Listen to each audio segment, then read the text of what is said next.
পুরানো সেই দিনের কথা ভুলবি কি রে, হায় ও সেই চোখের দেখা।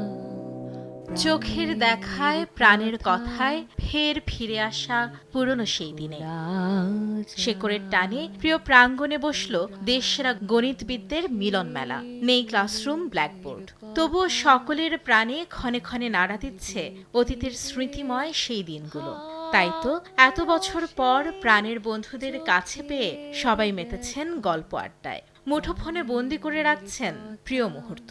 50 বছর এসে এখন আসলে মনে হয় যে সবচেয়ে প্রিয় বন্ধুরাই, এবং ওই সময়টাই আসলে সবচাইতে বেশি সুন্দর ছিল। যখন নতুন ইউনিভার্সিটিতে আসছি ঠিক একবারে সেরকম মনে হচ্ছে যে সবাই এখন সবার সঙ্গে আনন্দ উৎসব করতেছি। শনিবার সকালে ঢাকা বিশ্ববিদ্যালয় কেন্দ্রীয় খেলার মাঠে গণিত অ্যালামনাই অ্যাসোসিয়েশনের 14th বার্ষিক সাধারণ সভা ও পুনর্মিলনী অনুষ্ঠানের উদ্বোধন করেন উপাচার্য প্রফেসর নিয়াজ আহমেদ খান।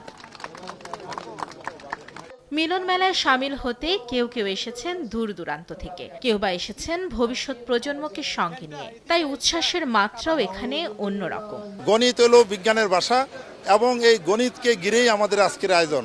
আপনি লক্ষ্য করবেন সর্বত্র গণিতের একটা আমেজ।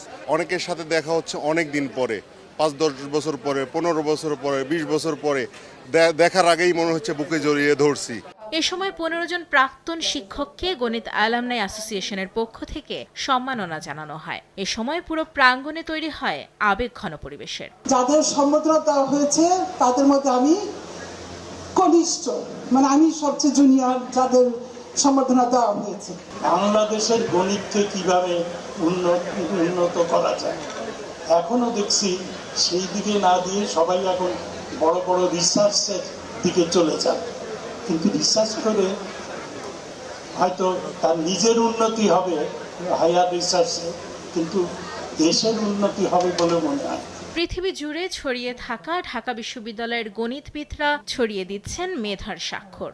ভবিষ্যতেও সেই ধারাবাহিকতা থাকবে এমন আশা উপাচার্য প্রফেসর নিয়াজ আহমেদ খানের। ঢাকা বিশ্ববিদ্যালয়তে এটাই সবচেয়ে বড় আমাদের প্রাপ্তি যে সত্যিকার অর্থে পৃথিবী জুড়ে আমাদের ছড়িয়ে আছে। Global outreach. বিকেলে শুরু হয় সাংস্কৃতিক অনুষ্ঠান। গানের তালে নেচে গেয়ে মিলন মেলার এই আয়োজন উদযাপন করেন গণিত বিভাগের প্রাক্তন শিক্ষার্থীরা। মাইমুনা হেদার চৌধুরী, সময় সংবাদ, ঢাকা।